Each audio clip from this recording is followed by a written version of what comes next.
The winter wind howled against the ancient stones of Ashford Manor like a mourner at a funeral, and perhaps that was fitting, for something precious was dying within those gilded walls on this January evening in 1825. The great hall blazed with 1,000 candles, their light reflecting off crystal and silver, transforming the Duke's ancestral seat into something from a fairy tale. Yet Lady Arabella Thornfield felt only cold as she stood beside her new husband in the receiving line, her hand resting lightly upon his arm, though he might have been carved from marble for all the warmth he offered. She was 19, small and delicate, with dark hair arranged in careful curls, her wedding gown of ivory silk, chosen by the Duke's staff since she had no mother to guide such choices,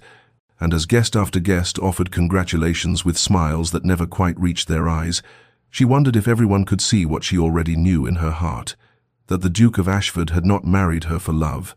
Adrian Blackwell, 6th Duke of Ashford, stood rigid beside her, a man of 30 whose reputation preceded him like winter before the snow, known throughout England for his ruthless business dealings, his cold dismissal of fortune hunters, and the ice that seemed to flow through his veins, where warmer men had blood. He was handsome in the severe way of classical statues, with dark hair and darker eyes, a jaw that might have been chiseled from granite, and during the ceremony he had spoken his vows in a voice devoid of feeling, as though he were reading items from a ledger rather than binding his life to hers. Arabella had tried to catch his eye throughout the wedding breakfast,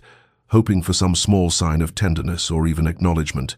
But he had looked through her as though she were made of glass, transparent and inconsequential, and now, as the last guests departed into the snowy night, she felt her courage faltering as a footman led her to the Duchess's chambers. She had been prepared for shyness, for awkwardness, even for disappointment, but she had not been prepared for the cold fury in her husband's eyes when he entered her chamber an hour later, still in his wedding clothes, his expression thunderous. "Did you think I would not discover the truth?" he demanded, and his voice was like frost creeping across a window pane. Arabella stood from where she had been sitting by the fire, her hands trembling. "Your Grace, I do not understand. Your father," he interrupted, advancing toward her with barely controlled rage, "died owing debts across half of England. He was a gambler, a wastrel, a man who traded on his ancient name while his creditors circled like vultures. And you, madam, saw in me nothing but the fortune that might restore your family's name." The accusation struck her like a physical blow, and she felt tears burning her eyes, though she refused to let them fall. "That is not true," she whispered. "I agreed to this marriage because my guardian believed it a good match, because I hoped that we might find companionship, perhaps even love." The word dripped with contempt. "How convenient that your tender feelings bloomed only after you learned the extent of my wealth." He turned away from her, his hands clenched at his sides. "I will not be used as your father used others, married for my coffers by a woman who sees me as nothing but a means to an end. You will leave Ashford Manor tonight." The world seemed to tilt beneath Arabella's feet. "Leave? But we are married, I am your wife." "You are a mistake," he said, each word precise and cutting, "and I will not compound it by keeping you under my roof. There is a cottage on the far edge of my lands, isolated and small. You will reside there on an allowance sufficient for basic needs, and you will tell no one of the circumstances of your exile. The world will believe you prefer the country to society, that you are delicate and require solitude." He finally turned to face her, and his eyes were empty of everything but certainty. "Do not think to plead or to convince me otherwise. My decision is final." And so, less than 6 hours after speaking vows that promised honor and cherishing, Arabella found herself in a carriage rattling through the darkness, a single maid weeping beside her, bound for a cottage she had never seen, banished by a husband who had judged her without trial and found her guilty of sins she had never committed. And as the lights of Ashford Manor disappeared behind them, swallowed by winter and night, she understood that her dreams of marriage had died before they ever truly lived, and she was being sent to bury them alone in the cold and unforgiving dark. But before our lover's fate is revealed, subscribe so you never miss a chapter of romance and scandal, and tell us in the comments, where are you watching from? Now, let's begin. 3 months had passed since that terrible night, and spring was beginning to touch the edges of the world, though it had not yet reached Arabella's heart as she knelt in the small garden behind the cottage, her hands deep in the dark earth, coaxing life from soil that seemed as reluctant as she to believe in new beginnings. The cottage was indeed small, just 4 rooms with low ceilings and walls that had once been whitewashed, but had faded to the color of old bone, situated at the very edge of the Duke's lands, where the manicured forests gave way to wild moorland. And in those first terrible weeks she had wept until she had no tears left, had raged at the injustice until her voice grew hoarse. But eventually the storm of her emotions had subsided into something quieter and more dangerous. A cold, wounded dignity that wrapped around her heart like armor. She had learned to manage on the meager allowance that arrived each month through the stern-faced solicitor, who never met her eyes, had learned to mend her own clothes when they tore, to prepare simple meals from the supplies that Mrs. Hewitt brought each week, to find occupation in the hours that stretched endlessly before her like an unforgiving road. Mrs. Hewitt was perhaps 60, with silver hair tucked beneath a neat cap and eyes that held more kindness than pity, and though she never spoke directly about the circumstances of Arabella's exile, her gentle presence became the only human warmth in days that might otherwise have frozen Arabella's spirit entirely. The elderly housekeeper brought not just bread and cheese and candles, but also books borrowed from some mysterious source, seeds for the garden, news from the village that lay 2 miles distant, and once, a letter from Arabella's former governess that had somehow found its way through channels Arabella dared not question. She spent her days reading philosophy and poetry, tending the garden that was slowly, grudgingly yielding to her determination, walking the moorland paths, where the wind sang songs of freedom and loneliness in equal measure, and in the evenings she would sit by the fire and wonder what she had done to deserve such punishment, though she knew the answer. She had been born to the wrong father, had carried the stain of his mistakes upon her skin like an invisible mark that the Duke had seen and judged her by. In the village, she knew there were whispers about the banished Duchess, theories traded over market stalls, and in the dim corners of the public house, some saying she was mad, others that she had committed some unforgivable indiscretion, and a few charitable souls suggesting that perhaps the Duke himself was the one at fault. Though such words were spoken softly for fear of his retribution, Arabella heard these whispers on her rare visits to purchase thread or lamp oil, saw the curious glances and the quickly averted eyes, felt the weight of speculation and judgment, yet she held her head high and spoke with courtesy to all she met, for she would not give the Duke or anyone else the satisfaction of seeing her broken. She would not write begging letters or plead for mercy, would not humiliate herself by throwing herself upon his non-existent compassion, for she had been raised to believe that dignity was the one possession that could never be taken from a person unless they surrendered it willingly. And this she refused to do, so she survived in her exile with quiet grace, tending her garden and her wounded heart, waiting for nothing because she had learned that hope was a luxury she could no longer afford. While Arabella learned the bitter lessons of exile in her cottage on the moors, Adrian Blackwell paced the halls of Ashford Manor like a ghost haunting the scene of his own crime, unable to sleep for more than a few hours each night, tormented by dreams that left him gasping in the darkness, reaching for something he could not name. The great house felt emptier than it ever had, though he had lived much of his life in solitude, preferring the company of ledgers and correspondence to the falseness of society. Yet now the silence pressed against him like a physical weight, and he found himself avoiding the Duchess's chambers entirely, for he could not bear to see the room prepared for a bride who had spent mere hours within those walls before he had cast her out into the night. His butler, Thornbury, a man of perhaps 60 who had served the Blackwell family since Adrian was a boy, moved through the manor with an air of quiet disapproval that never manifested in words, but was nonetheless palpable in the precise way he arranged the morning papers. The careful neutrality of his expression when Adrian asked after household matters, and once, when Adrian had mentioned something about the cottage's supplies, Thornbury had permitted himself the smallest comment. "Her Grace bears her circumstances with remarkable dignity, Your Grace," a statement that landed like an accusation, though it was delivered in the same tone one might use to discuss the weather. Adrian told himself that he had been right to send her away, that he had protected himself from the fate that had destroyed his father, for his mother had been beautiful and charming and entirely mercenary, marrying the 5th Duke of Ashford for his title and wealth when she was barely 18.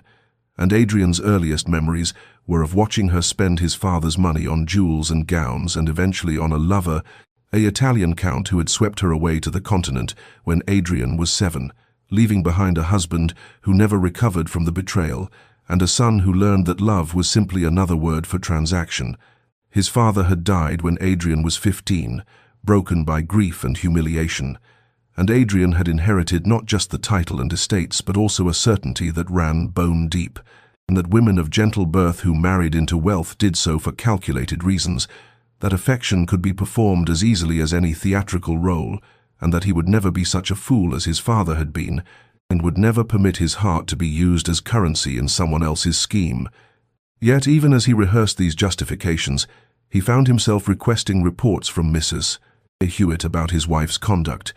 ostensibly to ensure she was managing adequately, but in truth, because he could not stop wondering about the woman he had banished,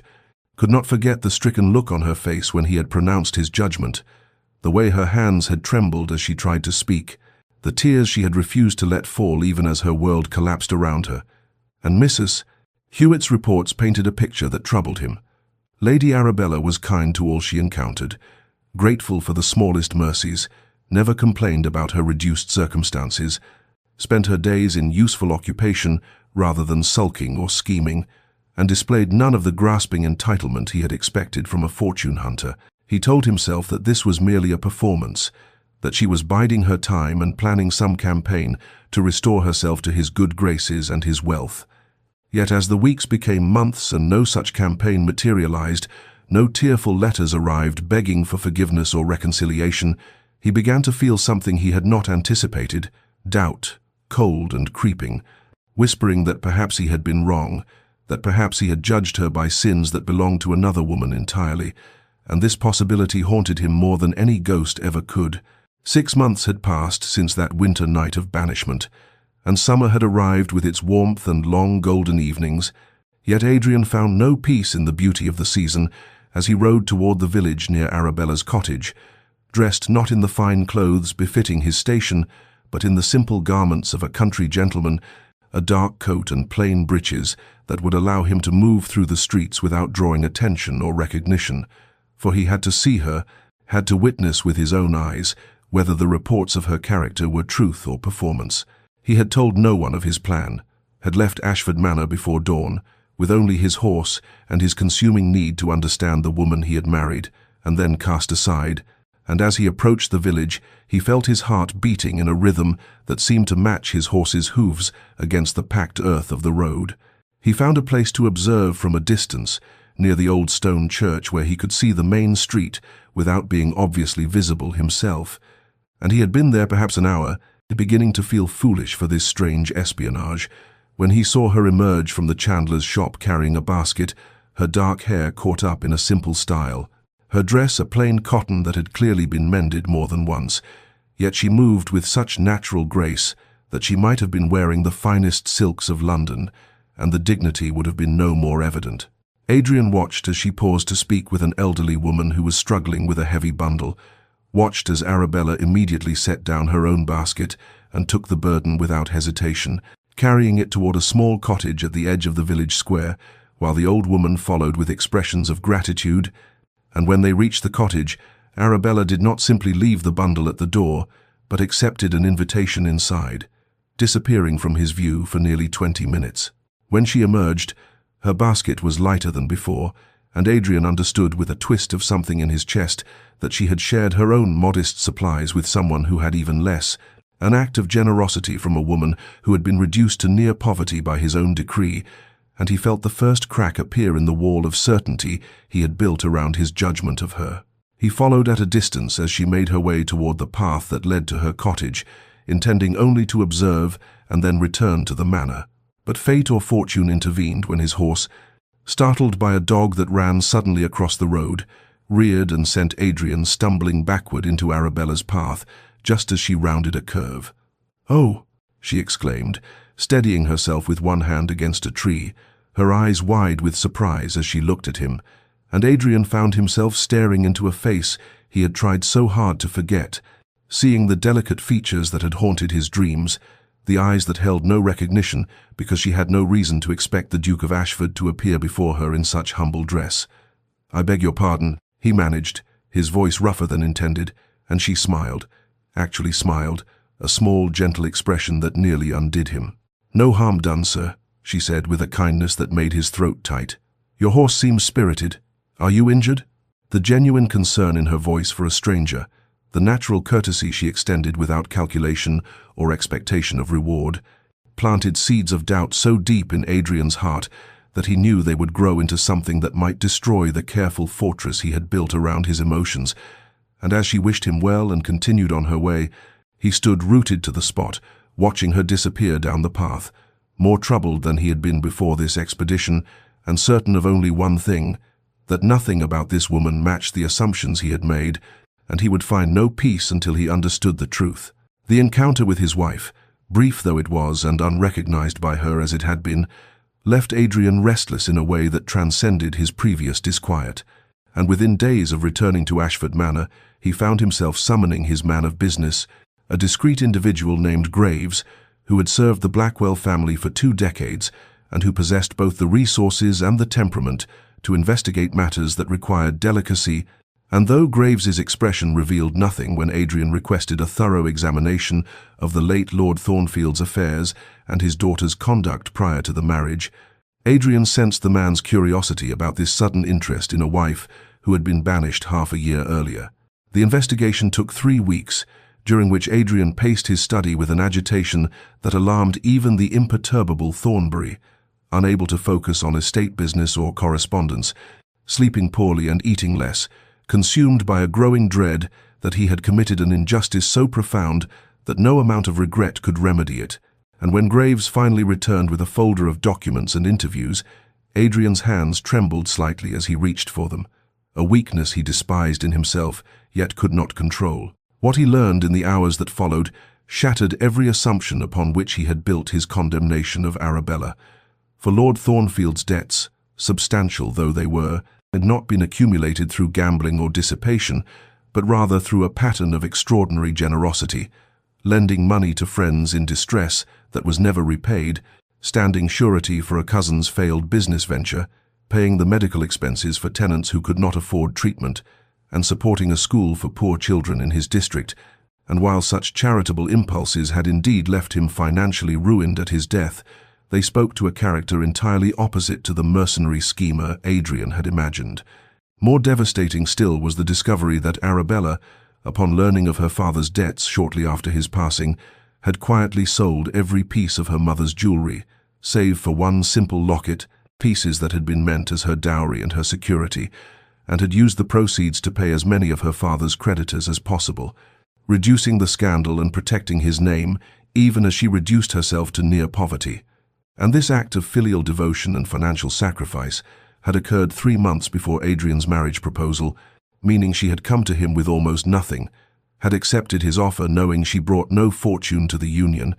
yet had never mentioned her circumstances or attempted to use them to gain sympathy or advantage. Graves had also located Arabella's former governess, a Miss Pettigrew who now lived in Bath, and her testimony, recorded in careful script, painted a picture of a young woman raised with love and principle, taught to value kindness over consequence and integrity over advantage,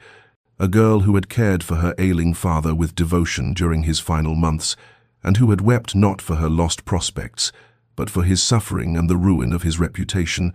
And Miss Pettigrew had concluded her statement with words that burned themselves into Adrian's memory. "Lady Arabella possesses the sort of goodness that cannot be feigned, Your Grace, for it proceeds not from calculation, but from a heart that has known love, and therefore knows how to give it." Adrian sat alone in his study as evening fell, the documents spread before him like accusations, and felt the full weight of his terrible mistake settle upon him with crushing force. Understanding now that he had taken a woman of genuine virtue and punished her for sins that existed only in his own wounded imagination, had projected his mother's betrayal onto an innocent girl who had done nothing but accept his offer of marriage with hope and perhaps even affection, and the realization brought him to his knees, literally kneeling on the floor of his study while tears he had not shed since childhood burned tracks down his face. Yet even in the midst of this devastating recognition, pride and fear still whispered their poison, for to acknowledge his error would require a vulnerability he had spent his entire adult life avoiding, would mean admitting that he had been wrong, that he had let old wounds dictate present cruelty, that he had perhaps destroyed something precious before it even had the chance to grow. And the prospect of facing Arabella with this truth, of seeing in her eyes the confirmation of what he had done, filled him with a terror more profound than any he had known. For several days he remained paralyzed between knowledge and action, understanding what he should do, yet unable to overcome the habits of self-protection that had governed him for so long, until finally he reached a compromise with himself, a plan that would allow him to observe her further, to be certain of her character beyond any doubt before he revealed himself and his discoveries. For surely, his frightened heart insisted, surely it was wise to be absolutely certain before taking such an irrevocable step as confession and attempted reconciliation. And he told himself this was prudence rather than cowardice, though some part of him knew the truth. Autumn arrived with its particular melancholy beauty, painting the landscape in shades of amber and rust, and 9 months had passed since that winter night when Adrian had sent his bride into exile. 9 months, during which the seasons had turned and transformed the world, while Adrian himself remained caught in a strange suspension between knowledge and action, continuing his secret observations of Arabella even as his heart grew heavier with the weight of what he had learned and what he had done. She had created a life for herself in that small cottage, a life of modest contentment that would have been invisible to those who measured worth in grandeur. For 3 afternoons each week, the village children gathered in her tiny parlor, where she taught them to read, using books she had salvaged from her father's library, and others she borrowed from the vicar, and Adrian watched from concealment as these ragamuffin students arrived with eager faces and left with knowledge that might lift them beyond the circumstances of their birth, watched as Arabella's patience never wavered, even with the slowest learner, watched as she somehow made each child feel that their progress mattered, that they mattered, and he understood that this generosity of spirit was not performance but essence, the fundamental nature of a woman who gave, because giving was as natural to her as breathing. The storm came on an evening in late September, one of those sudden violent tempests that arrive with little warning, and Adrian had taken shelter in the woods near the cottage when the wind began tearing at the trees with savage force, and through the driving rain he saw a section of the cottage roof lift and tear away, saw Arabella emerge into the deluge with remarkable composure to assess the damage, saw her immediately begin moving her precious books away from where rain now poured through the gap, working with efficient calm despite being soaked through. And there was something in her grace under crisis, in her practical response to disaster without hysteria or despair, that made Adrian's chest constrict with an emotion he could barely name. He wanted to rush to her aid, to use his resources and authority to fix what had broken, but he remained hidden like the coward he was beginning to recognize himself to be, and instead he rode through the storm back to Ashford Manor, and the next morning sent his best carpenter to the cottage with instructions to repair the roof, telling the man to say only that he had been passing and noticed the damage, and the carpenter, loyal and discreet, did as instructed. 2 days later, a package arrived at the manor, brought by Mrs. Hewitt with an expression that suggested she knew more than she revealed, and inside Adrian found 6 jars of preserves made from the wild plums that grew near the cottage, their deep purple color rich as jewels, and tucked beneath them was a note in Arabella's careful script that read simply, "Kindness should never create obligation, but gratitude may be expressed nonetheless. Thank you for noticing what needed mending." Adrian sat with that note for an hour, reading and rereading those few words that contained such dignity and such implicit rebuke, for she had understood that the carpenter's appearance was no coincidence, had deduced that someone had sent help, and rather than demanding to know her benefactor's identity or creating obligation through effusive thanks, she had responded with grace and the offer of what little she had to give, and in that moment, something in Adrian's heart, some last barrier of self-protection, began to crack and crumble, and he knew that he was not merely attracted to this woman, or intrigued by her, or consumed with guilt over his treatment of her, but rather that he was falling, had perhaps already fallen, into a love so profound that it terrified him, for it was a love that demanded he become someone different, someone worthy, someone capable of the vulnerability and honesty that Arabella deserved, and he did not know if he possessed the courage for such transformation. The fever came upon Arabella with terrible swiftness in the first week of October, beginning as a slight chill that she attributed to the changing weather and progressing within 2 days to a burning illness that left her trembling and delirious. Unable to rise from her bed or keep down the broth that Mrs. Hewitt tried desperately to coax into her, and the elderly housekeeper, frightened by the rapid decline and knowing that the village doctor was away, attending a difficult birth in the next county, and made a decision that she hoped would not be her undoing, and sent urgent word to Ashford Manor that the Duchess was gravely ill and possibly dying. Adrian received the message while reviewing estate accounts in his study,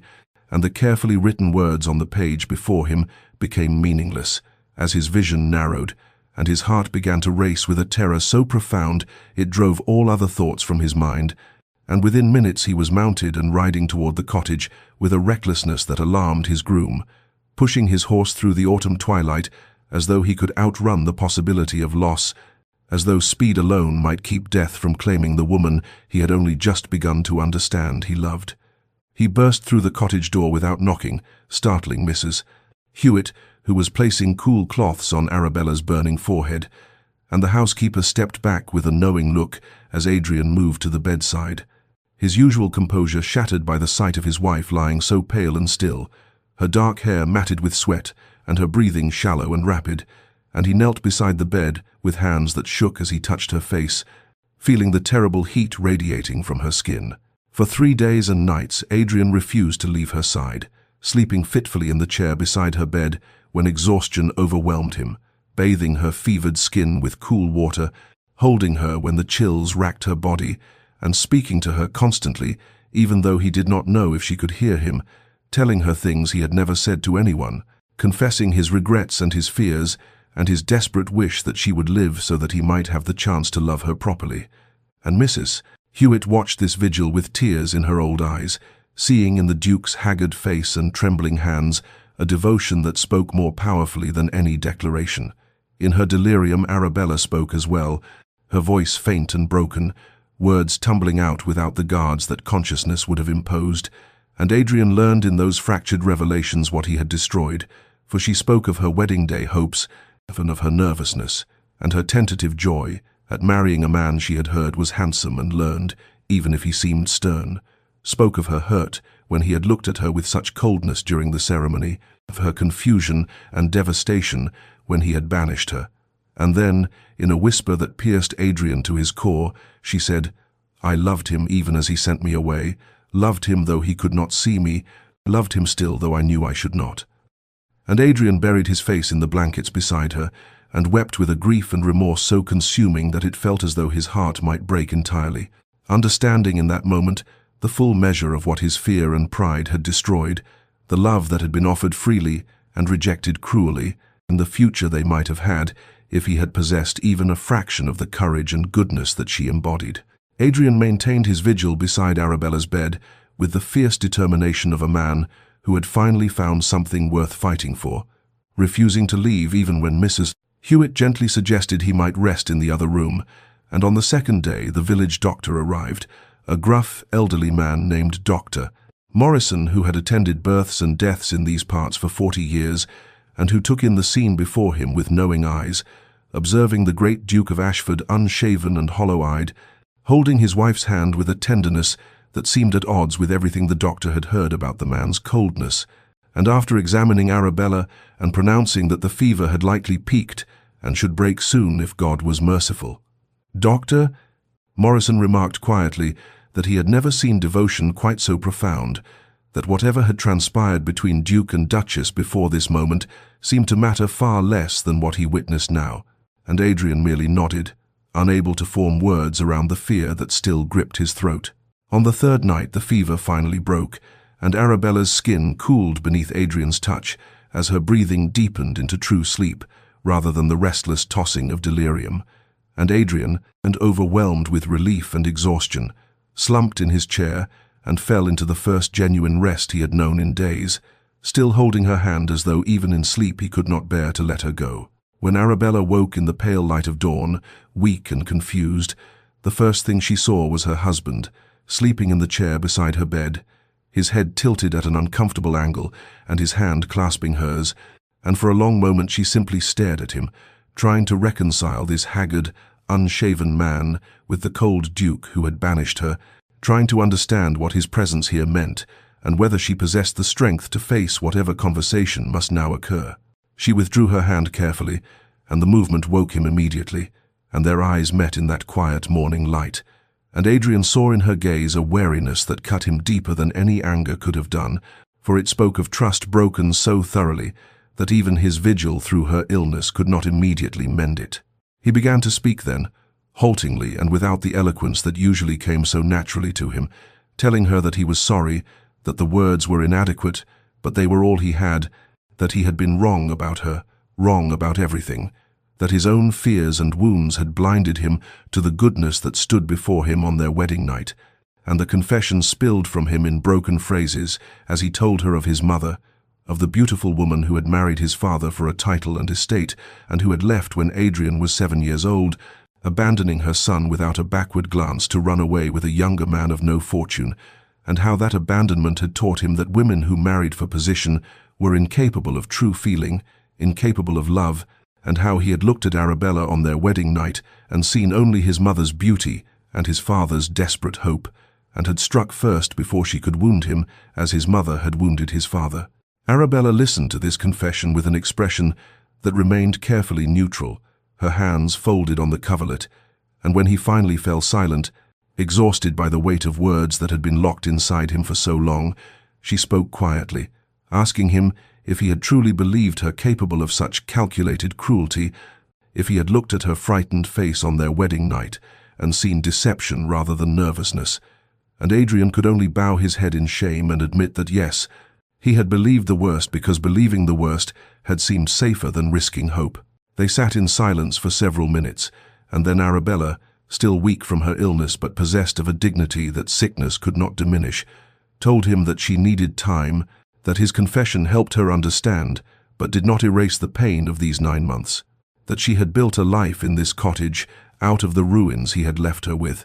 and she could not simply set that aside because he had finally chosen to see her clearly, and she asked him, with a gentleness that somehow made the request more devastating, to leave and give her space to think about what she wanted and whether forgiveness was even possible. Adrian felt the request like a physical blow, but he recognized that he had no right to demand anything from her, no right to expect that his suffering during her illness had earned him redemption, and so he nodded slowly and rose from the chair, his legs stiff from days of sitting, and before he left, he told her simply that he would respect her wishes, but that he would not disappear from her life again, that he would wait as long as necessary for her answer, and that she should know he loved her, had perhaps loved her from the first moment he saw her, though he had been too much a coward to acknowledge it. And then he left the cottage and stepped out into a morning that felt both impossibly bright and unutterably empty, knowing that he had finally spoken the truth, but uncertain whether truth alone could heal what his lies had broken. Adrian left the cottage that morning with Arabella's request for space echoing in his mind, but as he walked down the path toward where his horse waited, something within him rebelled against the idea of disappearing from her life again, even temporarily, for he had already abandoned her once, and that abandonment had been the greatest mistake of his existence. And though he would respect her need for time and distance, he could not bring himself to return to the cold emptiness of Ashford Manor and simply wait in comfort while she struggled alone with the decision of whether to forgive him. He stood beside his horse for several long minutes, one hand on the animal's neck, staring back at the cottage where the woman he loved was even now perhaps wondering if his departure meant another betrayal, and then, with a decision that felt both mad and utterly necessary, he removed the saddle from his horse and sent the animal back to the manor with a slap on its flank, and he walked back to Arabella's cottage and settled himself on the doorstep, wrapping his coat around himself against the October chill and preparing to wait for however long it took for her to believe that he would not leave her again. Mrs. Hewitt discovered him there when she arrived an hour later with fresh bread and soup for Arabella, and the elderly woman's eyes widened in shock at the sight of the Duke of Ashford sitting on the cold stone step like a common beggar. But Adrian met her gaze steadily and told her quietly that he would not abandon his wife again, that if she needed space, he would give it to her, but he would do so from her doorstep, where she could see him and know that he was constant in his devotion. And Mrs. Hewitt, who had watched Arabella suffer through 9 months of exile and had seen the Duke's anguish during her illness, merely nodded and stepped over him to enter the cottage, though she returned moments later with a blanket that she draped over his shoulders, with a whispered encouragement that patience and persistence might yet mend what pride had broken. The village took notice of the Duke's presence within hours, for in a small community nothing remained secret for long, and soon there were whispers and stares and exclamations of disbelief that the great Adrian Blackwell, feared and powerful Duke of Ashford, had reduced himself to sleeping on his own wife's doorstep like a beggar seeking alms, and some said it was a fitting punishment for his cruelty, while others wondered if he had lost his mind entirely, but all agreed that they had never witnessed such a public display of penance from a man of his station. Arabella heard him settle on the step, heard the murmur of voices as Mrs. Hewitt spoke with him, and she stood frozen in her small parlour, torn between fury at his presumption and something that felt dangerously close to hope, for what man would humiliate himself so thoroughly unless his remorse was genuine? And yet she forced herself to ignore his presence, to go about her day as though the Duke of Ashford was not camped on her doorstep, because she needed to know if his persistence would outlast discomfort and public shame. For 3 days she stepped over him without acknowledgement when she needed to tend her garden or walk to the village, and Adrian never moved from his post except to step aside and allow her passage, and he endured the rain that fell on the 2nd night and the cold wind that blew on the 3rd day, and his fine clothes became rumpled and damp, and his face grew stubbled and worn. But still he remained, and his vulnerability became a spectacle that the entire village witnessed and discussed, some with derision, but many with a growing respect for a man who would strip away every shred of pride and dignity to prove his devotion to the wife he had wronged. On the 7th day of Adrian's vigil on her doorstep, Arabella woke to a morning that felt different somehow, as though the October air carried a softness that had been absent before, and when she rose and dressed and prepared her morning tea, she found herself preparing a 2nd cup without quite deciding to do so, and she carried both cups to her door and opened it to find Adrian exactly where he had been for a week, huddled in the blanket. Mrs. Hewitt had brought him, his face drawn with cold and exhaustion, but his eyes immediately alert when the door opened, and Arabella said nothing, merely extended one of the cups toward him and watched as shock and gratitude flooded his features, and he took the tea with trembling hands that might have been shaking from cold or emotion or both, and she retreated inside before he could speak, closing the door gently behind her but feeling as though she had crossed some invisible threshold she had not quite meant to cross. The next day she brought him tea again, and this time she also brought a thicker blanket, one that had belonged to her father, and she left it folded beside him without meeting his eyes, and Adrian wrapped himself in it and held the fabric to his face for a moment, as though he could divine something of her heart from this wordless offering, and gradually, day by day, Arabella's gestures of mercy accumulated like autumn leaves drifting down one by one until they formed something that might have resembled the earliest foundations of forgiveness. Adrian began to speak to her through the closed door in the evenings, his voice low and hesitant at first, telling her small things about his day, about the birds he had watched in her garden, about the way the sunset had painted the clouds, the color of rose petals, and then, when she did not tell him to stop, he began to share deeper things and memories of his childhood that he had never spoken aloud to anyone, stories of the small boy who had waited by the window for a mother who never returned, who had learned to lock away every soft feeling because softness had only ever led to abandonment, and he told her of the loneliness that had shaped him into the cold man who had sent her away, and of how watching her these past months had shown him that there were other ways to be, that strength could exist alongside gentleness, and that opening one's heart was not weakness, but the greatest courage of all. Arabella listened to these confessions from inside her cottage, standing pressed against the door with her own heart conflicted between the pain he had caused her and the growing certainty that his remorse was genuine, that this man sitting on her doorstep in the cold was not the same man who had banished her on their wedding night, and she found herself wanting to believe that people could change, that wounds could heal, that love might still be possible between two people who had begun so disastrously. On the 14th evening of his vigil, as the first frost touched the ground and Adrian's voice drifted through the door, telling her about his fear that he had destroyed something precious beyond repair. Arabella finally opened the door and looked down at him with an expression that held both wariness and something that might have been the beginnings of compassion, and she said quietly, with a slight tremor in her voice that betrayed how much the words cost her, "Come inside before you catch pneumonia, Your Grace." And Adrian looked up at her with such naked hope and gratitude that she had to look away, and he rose stiffly from the cold stone step and followed her into the warmth of the cottage, both of them knowing that this was not forgiveness, not yet, but it was a beginning, a small mercy that might lead to something more if they were both brave enough to try. Mrs. Hewitt arrived the next morning to find Adrian installed in the cottage's small spare room, a space that had served primarily for storage until Arabella had hastily cleared it the previous evening, and the elderly housekeeper's presence as chaperone lent a veneer of propriety to an arrangement that would otherwise have set the village tongues wagging even more furiously than they already were. Though in truth the awkwardness between husband and wife was such that no chaperone was truly necessary, for they moved around each other like strangers learning to share a confined space, overly polite and careful not to intrude upon each other's routines. They took their meals together at Arabella's small table, Adrian having insisted on helping prepare the food despite his obvious unfamiliarity with kitchen work, and these meals passed largely in silence, broken only by requests to pass the salt or observations about the weather. And yet the silence was not entirely uncomfortable, for it held a quality of patience rather than hostility,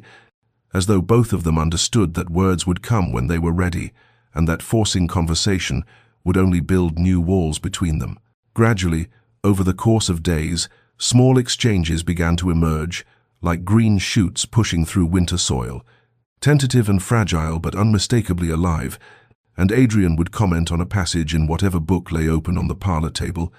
and Arabella would respond with her own thoughts, and soon they discovered a shared love of philosophy and poetry that gave them safe ground upon which to build something that might eventually become friendship. Adrian occupied himself with repairs around the cottage, mending a loose hinge on the garden gate, replacing several cracked window panes, restacking the woodpile with a precision that spoke of his need to be useful, to prove through action what words alone could not convey. And Arabella watched these efforts with a careful neutrality that nonetheless softened incrementally. Each time she witnessed his genuine determination to contribute to her household, rather than simply command it, as a duke might command his own estate. There came an afternoon when they both reached for the same volume of Wordsworth that sat on a shelf between the kitchen and parlor,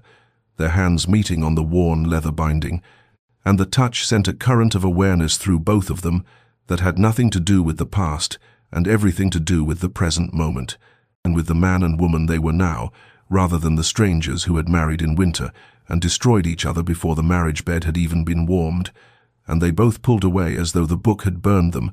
but something shifted in that instant, some acknowledgement that there existed between them not just shared pain and the long road of reconciliation, but also the possibility of attraction, of desire, of all the things that might bloom between a husband and wife if given the chance to grow in soil that had been properly tended. The evening arrived cold and clear, with frost already beginning to form on the cottage windows, and after their modest supper had been cleared away and Mrs. Hewitt had retired to her small room off the kitchen, Arabella and Adrian found themselves drawn to the fireplace in the parlor, settling into the two chairs that flanked the hearth with a familiarity that would have seemed impossible only weeks before, and for a long while they sat in companionable silence, watching the flames dance and listening to the snap and hiss of burning wood, until finally Arabella spoke in a voice so quiet that Adrian had to lean forward to hear her properly, and she said, "I need to tell you something about that night, about our wedding night, because I think you should know what it meant to me, what I had hoped for, and what I lost." And Adrian nodded, in his throat too tight for speech, and so she continued, her words coming slowly at first and then faster, like water breaking through a dam. She told him that she had loved him from the moment she first saw him at the Havisham ball 6 months before their arranged marriage, that she had watched him from across the ballroom and thought him beautiful despite his cold demeanor, that when her uncle had informed her of the betrothal, she had been terrified, but also filled with a desperate hope that perhaps she might be the one to reach the lonely man she sensed beneath the ducal hauteur, and she described how she had spent the weeks before the wedding imagining their life together, dreaming like the foolish girl she had been of transforming Ashford Manor into a home filled with warmth and laughter and love. And when she spoke of standing in her wedding gown in that cold bedchamber, waiting for him with her heart full of hope, only to have him accuse her of mercenary motives and banish her like a criminal, her voice finally broke and tears began to slip down her cheeks unchecked. Adrian made a sound like a wounded animal and dropped to his knees before her chair, his own face wet with tears that he did not bother to hide, and he took her hands in his and pressed them to his forehead, as though seeking absolution or benediction, or simply the comfort of her touch. And he said, his voice raw with emotion, "I am so sorry, Arabella. I am so profoundly sorry that words seem meaningless, and I know I can never undo what I did to you, never give you back that innocent hope I destroyed. But I need you to understand that my cruelty came from a place of such deep wounding that I could not see beyond my own pain to recognize yours." And then he told her about his mother in greater detail than he had ever shared, and before, about how she had been a celebrated beauty who had married his father purely for the title and the wealth, about how she had made no secret of her disdain for both husband and son, about how she had finally abandoned them both when Adrian was 7 years old, running away with a lover to the continent and leaving behind only a note that said she had never wanted to be a mother or a duchess, and that they should not attempt to find her. He spoke of the years that followed, of his father's descent into bitter cynicism, of the lessons he had absorbed about women and marriage and trust, of the walls he had built around his heart so high and thick that by the time he reached adulthood, he believed himself incapable of love and believed all women incapable of genuine feeling. And when Arabella's father's debts had come to light just before the wedding, it had seemed to confirm everything he had always believed, and so he had struck first before she could wound him the way his mother had wounded his father, never stopping to consider that in protecting himself, he was becoming the very monster his mother had been. Arabella listened to this confession with her hands still held in his, and when he finally fell silent, she reached out with one hand and touched his face gently, wiping away his tears with her thumb, and she told him about her own losses, about her mother's death when she was 12, about how her father had tried so hard to be both parents to her and had bankrupted himself in the process of ensuring she had the education and opportunities befitting a lady, about how she had discovered after his death that the debts everyone whispered about had been incurred not through gambling or profligacy, but through his desperate attempts to secure her future and through his generosity to others who needed help, and she admitted that she too had learned to guard her heart, to expect disappointment, and yet she had chosen to hope anyway on their wedding night, had chosen to believe that love might be possible, and when that hope had been crushed, she had felt as though something essential in her had died. They sat together in the firelight, sharing their griefs and their wounds, finding in each other's pain a mirror of their own suffering, and gradually they began to understand that they were not so different after all, that they had both been shaped by abandonment and loss,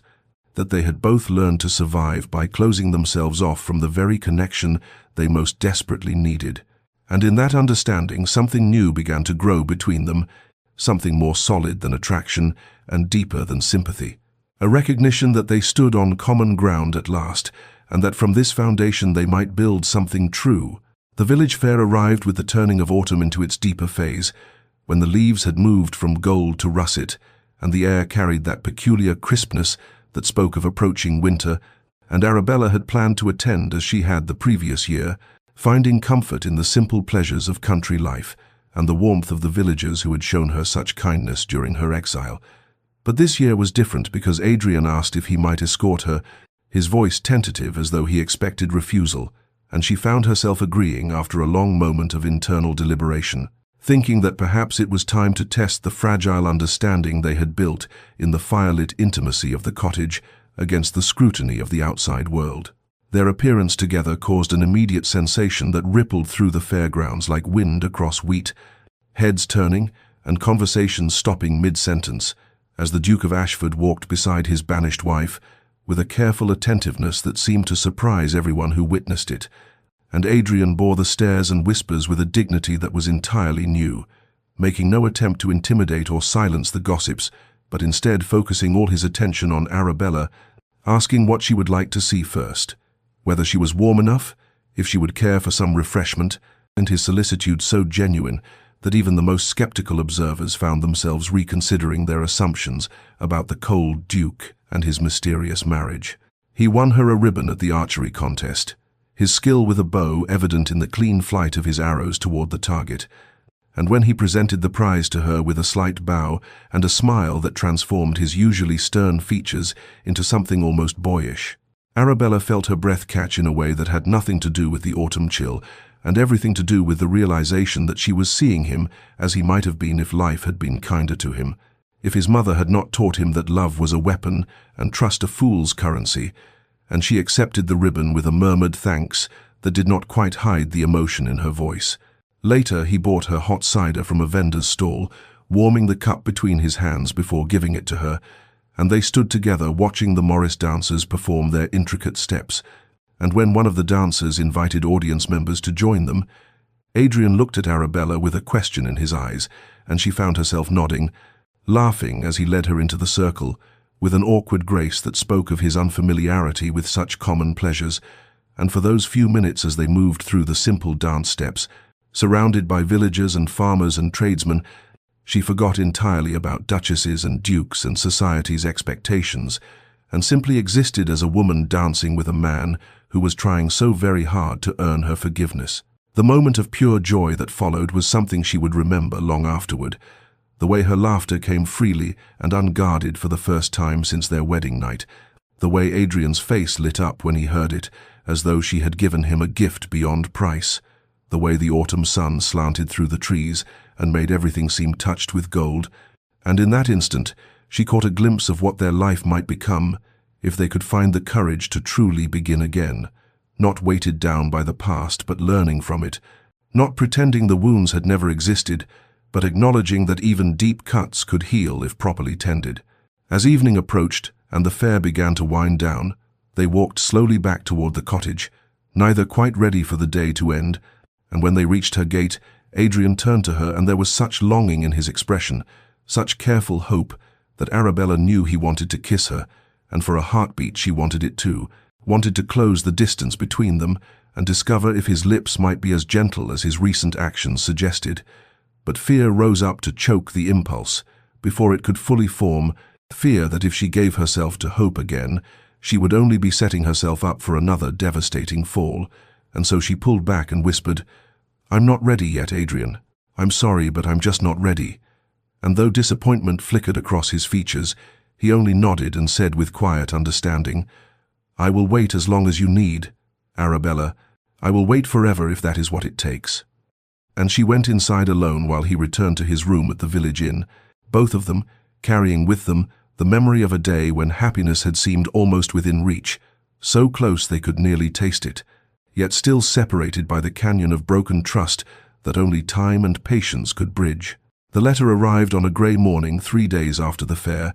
delivered by a rider from London who handed it to Mrs. Hewitt with an air of importance that immediately set Arabella's nerves on edge, and when she broke the seal and saw that it came from Lady Pemberton, a distant cousin who moved in the highest circles of society, her hands began to tremble even before she read the contents, and what she found written there in elegant script made her feel as though the floor had dropped away beneath her feet.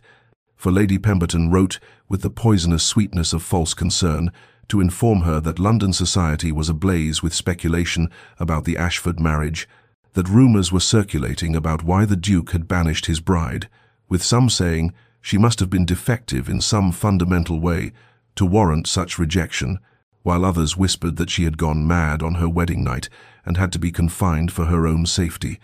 and still others suggested darker things about her character and her virtue, and though Lady Pemberton claimed to be writing out of familial duty to warn her, the barely concealed satisfaction in her prose made it clear that she was enjoying delivering this news of Arabella's social ruination. Adrian arrived at the cottage an hour later for their planned walk,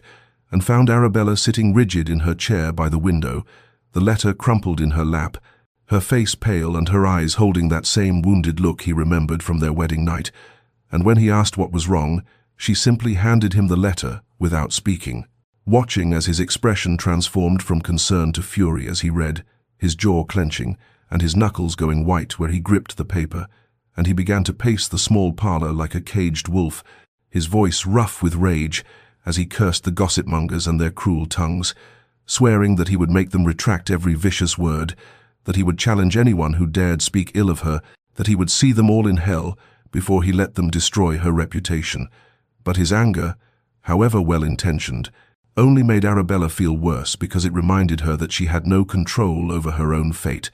that her worth and her name were subject to the whims of people who did not know her and did not care to know the truth. She felt all the old wounds reopening, all the shame and unworthiness that his banishment had carved into her soul, rising up fresh and raw, and she found herself retreating behind the walls she had so carefully begun to lower, her voice flat and distant as she said, "It does not matter what you say or do, Adrian. The damage is done, and perhaps they are right. Perhaps there is something fundamentally wrong with me that made you find me so easy to cast aside." And though he protested vehemently, dropping to his knees before her chair and trying to take her hands in his, she pulled away and turned her face toward the window, unable to bear the pity she imagined she saw in his eyes. Adrian's frustration was a palpable thing, filling the cottage with tension as he struggled to find words that might comfort her, that might undo the harm that distant strangers had inflicted with their careless cruelty. But everything he said seemed to fall short, his apologies sounding hollow even to his own ears, his assurances that she was perfect and blameless, ringing false against the weight of her pain. And after an hour of this he finally fell silent, recognizing that in this moment there was nothing he could say that would reach her, and he left the cottage with his heart heavy and his mind already turning to what actions he might take to rectify this new wrong. Mrs. Hewitt found Arabella still sitting by the window as darkness fell, and the old housekeeper settled into the opposite chair with a sigh and said gently, "Trust takes time to rebuild, my lady, and setbacks are part of the journey, not the end of it." And Arabella turned to her with tears streaming down her face and whispered, "What if I can never truly trust again? What if I am too broken to be mended?" And Mrs. Hewitt reached across and took her hand and replied with the wisdom of long years, "Broken things can be mended, dear child, but the mending takes patience, and sometimes the cracks must ache a bit before they finally heal." 9. Adrian departed for London the following morning with a resolve that burned in his chest like fire, leaving Arabella a brief note that said only, "I will make this right." And though she felt numb and hollowed out by the previous day's revelations, she could not help but wonder what he intended to do, whether his anger would lead him to make matters worse, or whether he truly had some plan that might salvage what remained of her reputation. The journey to the capital took 2 days of hard riding, and Adrian spent every mile of it composing and discarding speeches in his mind, knowing that what he was about to do would expose him to ridicule and possibly damage his own standing in society, but finding that he no longer cared what the ton thought of him, that the only opinion that mattered was Arabella's, and he had already lost that through his own cruelty. So what further harm could come from telling the truth? He arrived in London on the evening of Lady Harrington's annual ball, the most significant social event of the autumn season, where every person of consequence would be gathered under one glittering roof,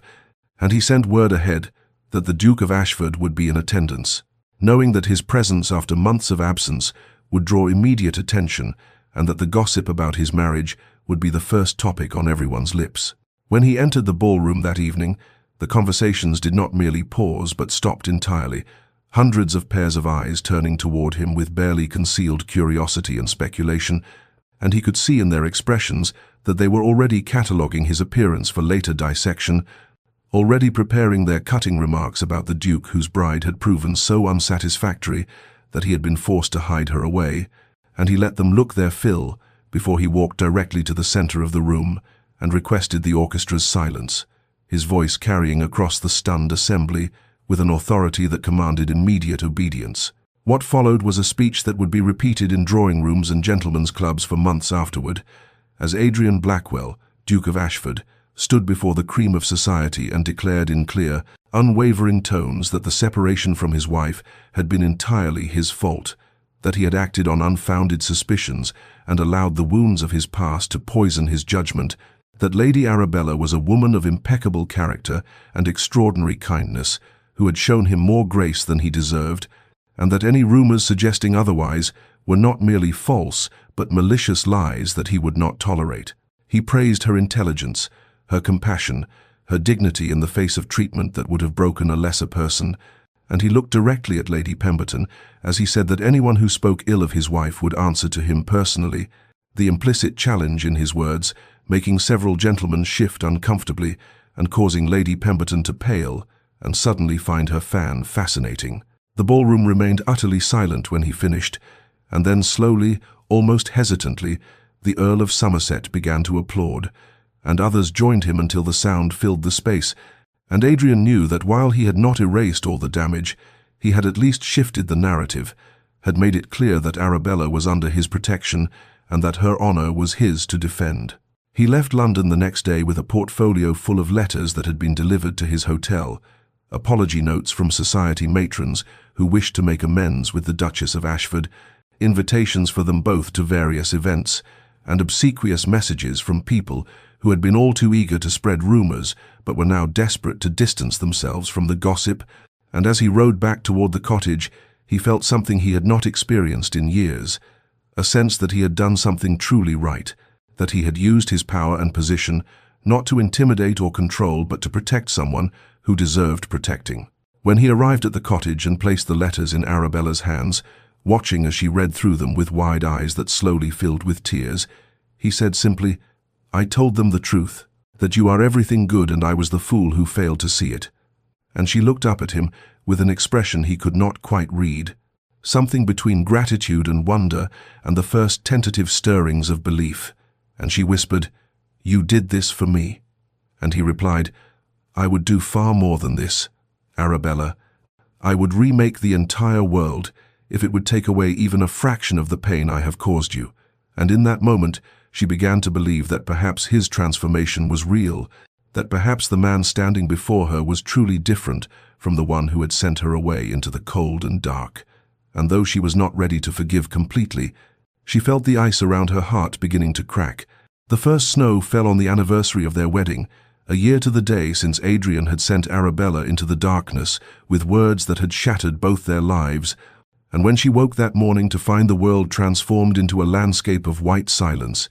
she felt the weight of that symbolism settle over her like the snow itself, covering everything that had been with a blanket of new possibility. Adrian arrived at the cottage mid-morning with his arms full of evergreen branches and his cheeks flushed from the cold, and when she opened the door, he said simply, "I thought we might decorate together, if you would like. I remember you once mentioned that your mother used to fill your home with greenery at Christmas," and the fact that he had remembered such a small detail from one of their conversations made something warm bloom in her chest. Despite her attempts to guard her heart, they worked in companionable near silence, winding the branches around the mantelpiece and the doorways, and the cottage filled with the sharp, clean scent of pine and winter, and there was something deeply peaceful about this domestic collaboration, this shared creation of beauty in her small sanctuary, and Arabella found herself thinking that this was what marriage should have been from the beginning, this easy partnership and quiet understanding. As they paused for tea in the afternoon, sitting before the fire with snow falling steadily outside the windows, Adrian cleared his throat and said with careful hesitation, "Arabella, I have been thinking about what a real marriage might look like between us. Not the travesty I created, but something genuine and whole. And I wondered if you might be willing to discuss what that could mean." And she felt her pulse quicken, because this was the conversation she had been both dreading and longing for. The moment when they would have to decide whether to truly move forward or remain forever in this liminal space of almost reconciliation. She set down her teacup and looked at him directly, this man who had wounded her so deeply, but who had also proven himself capable of genuine transformation, and she said, "What are you asking, Adrian?" And he moved from his chair to kneel before her, not in supplication but in honesty, his eyes meeting hers as he replied, "I am asking if you would allow me to court you properly, and to earn your love, as I should have done from the beginning, to build something real between us, rather than the hollow arrangement our marriage has been. I want to start over, Arabella, not to erase what happened, because that would be impossible and dishonest, but to create something new from the ruins of what I destroyed." Her internal struggle was visible on her face, the war between fear and hope, between the safety of her walls and the terrifying vulnerability of letting them fall, and she thought about all the ways he had proven himself in recent months,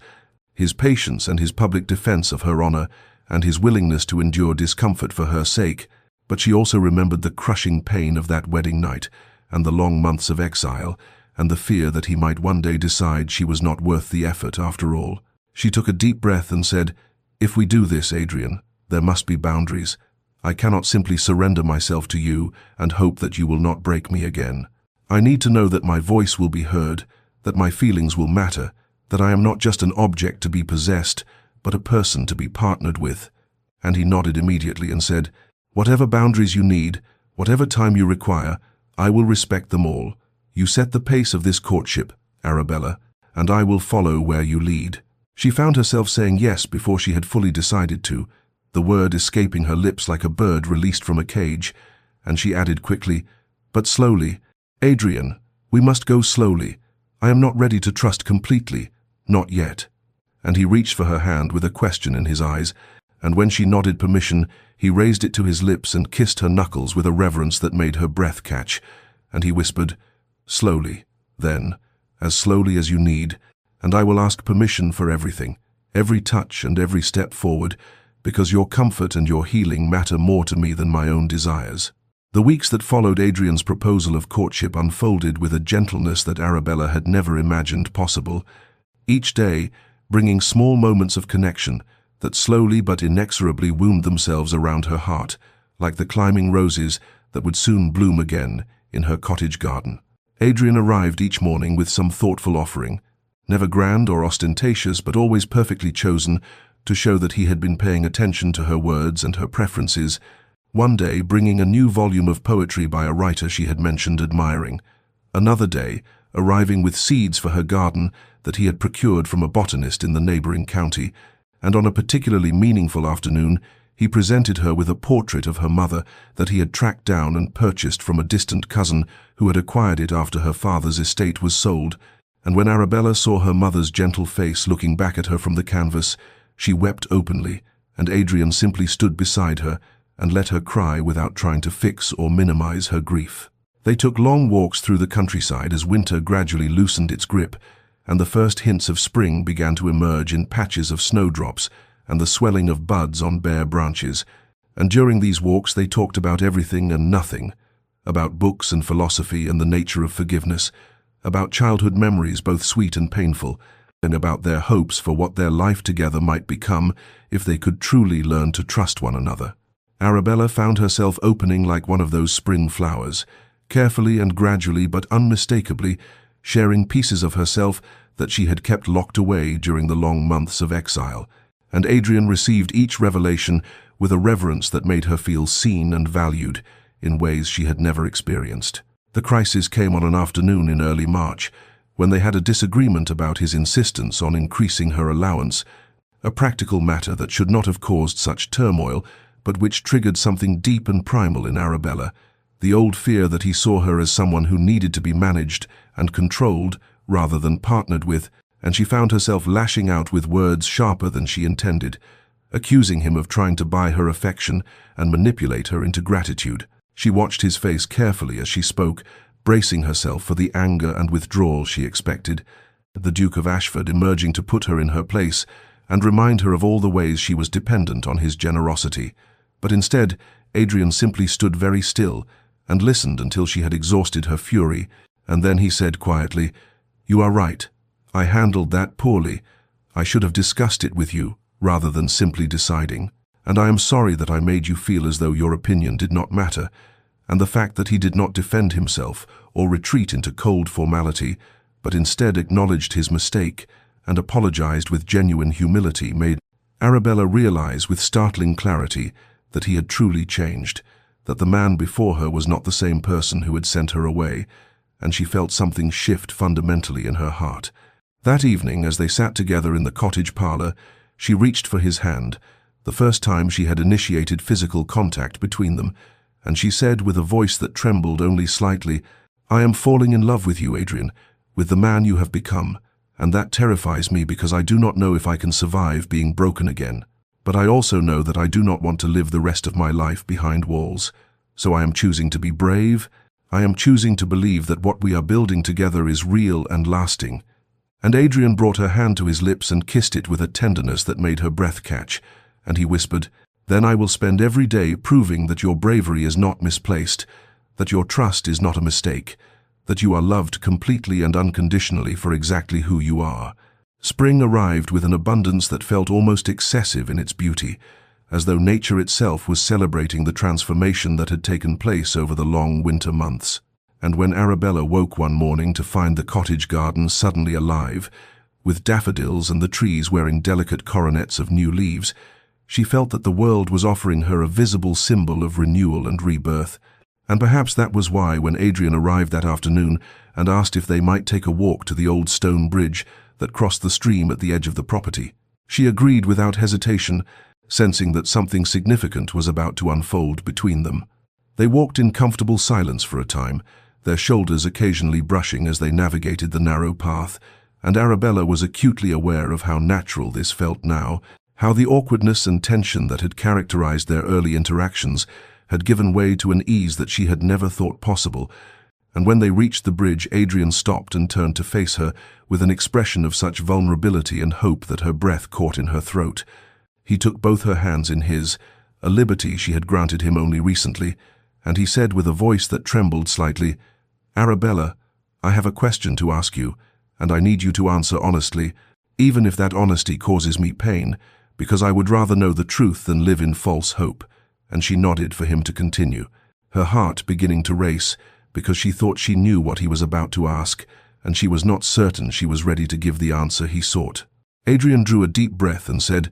"Will you return to Ashford Manor with me, not as the banished wife I created in my cruelty, but as my true duchess and partner, as the woman I love and wish to build a real life with? I am asking you to trust me enough to leave this sanctuary you have created and come back to the place where I hurt you so deeply, and I know that is an enormous thing to ask."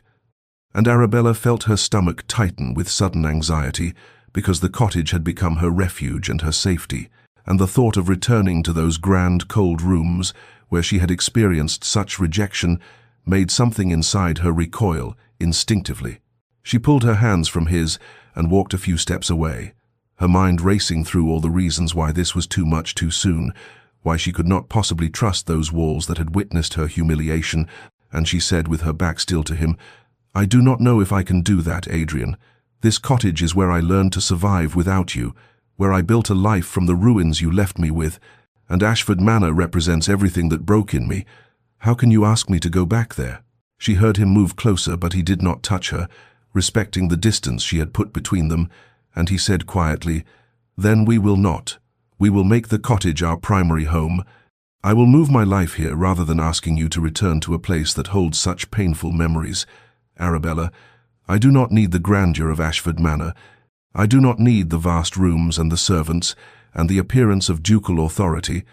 All I need is to be wherever you are, and if that is this small cottage, then I will count myself the richest man in England."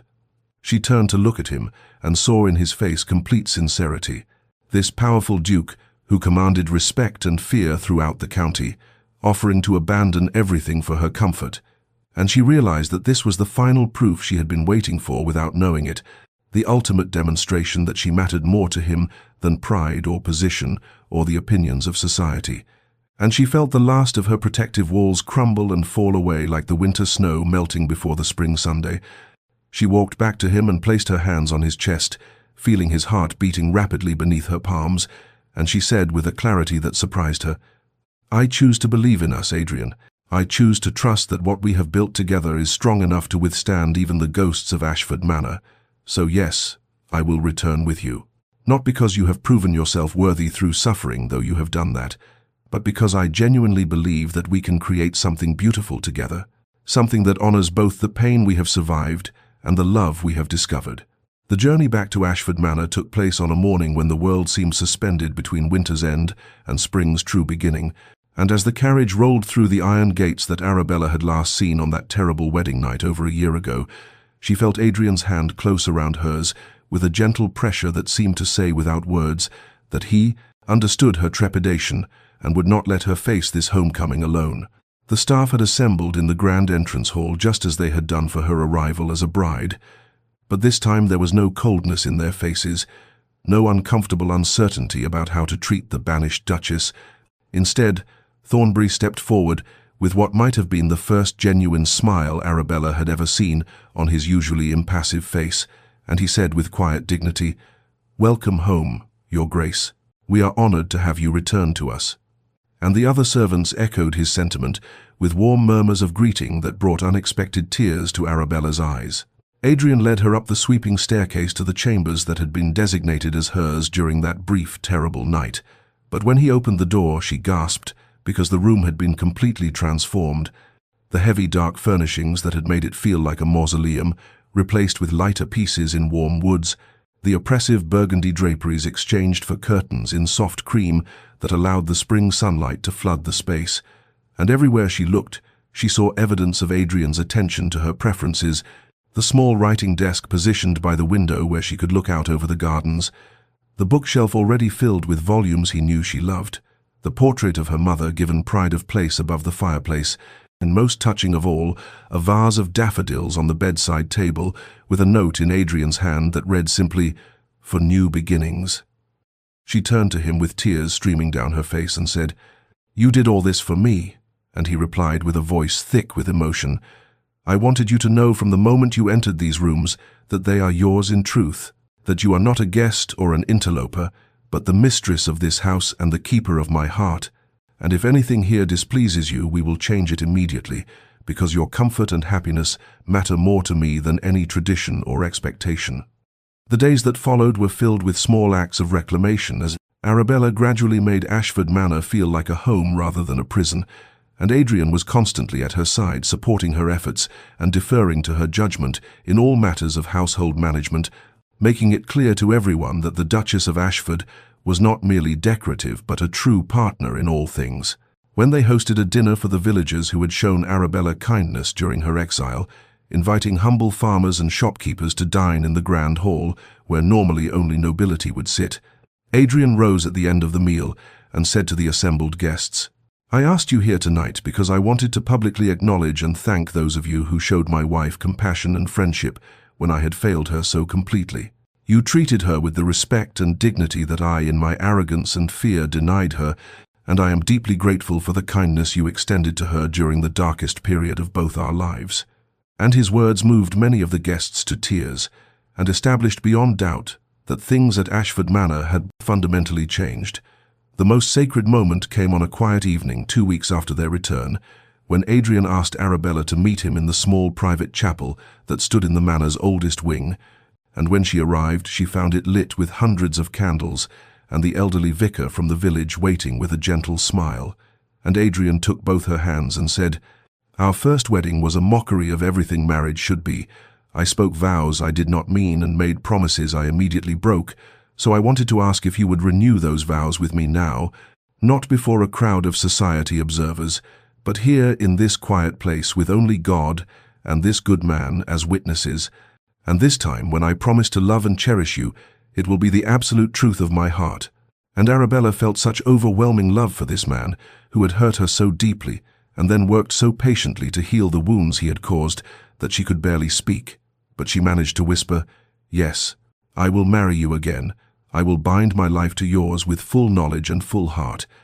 And when they spoke their vows this time, there was no hesitation or reservation. Only two people who had walked through fire and emerged, transformed, choosing deliberately and consciously to build a life together, founded on trust and genuine affection rather than duty and arrangement. 5 years had passed since that spring day when Arabella chose to believe in the possibility of redemption,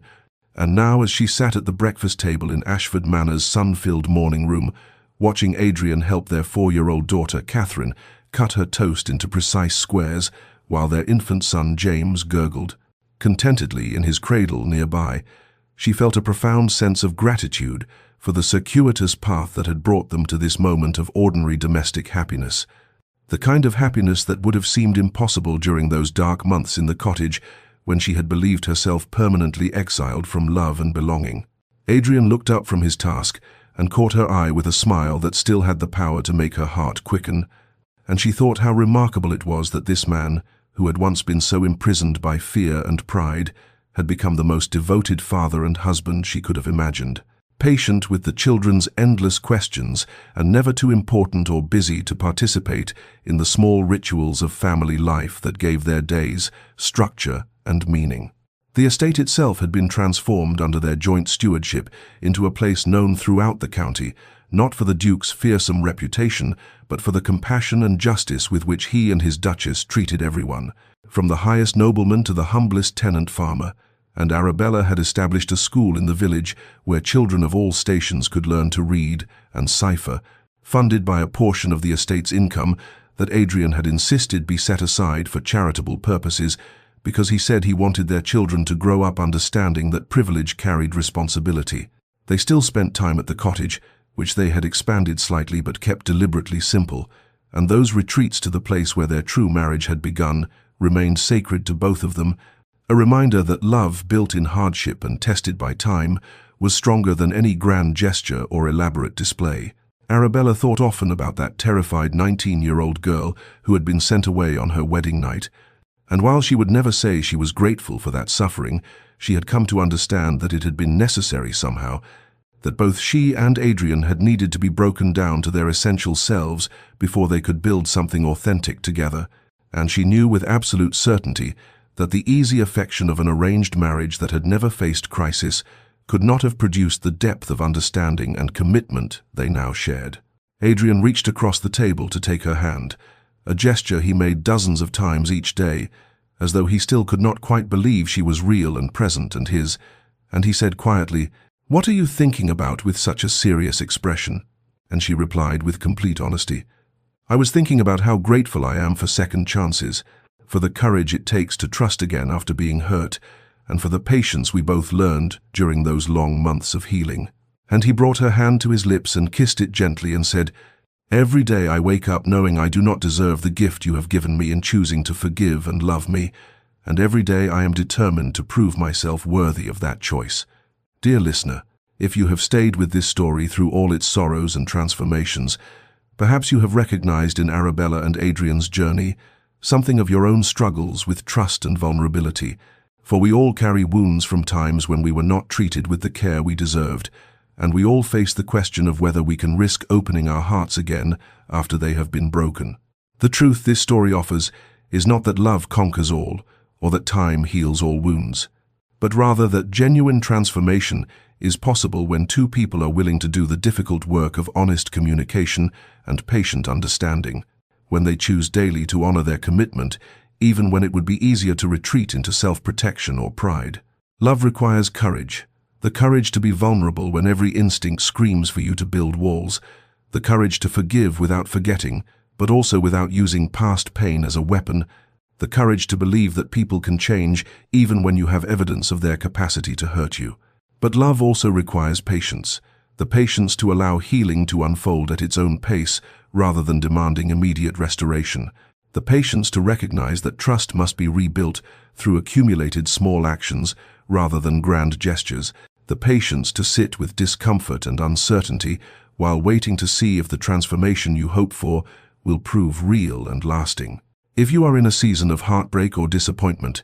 if someone you trusted has failed you, or if you have failed someone you love, know that redemption is not impossible, though it is also not inevitable. It must be earned through genuine change and chosen through deliberate grace, and both parties must be willing to meet in that difficult middle ground where accountability and compassion exist together. May you find the wisdom to know which relationships are worth fighting for and which must be released. May you have the strength to do the hard work of transformation, whether that means changing yourself or setting boundaries that protect your heart, and may you discover that even the most broken things can sometimes be mended into something more beautiful than they were before.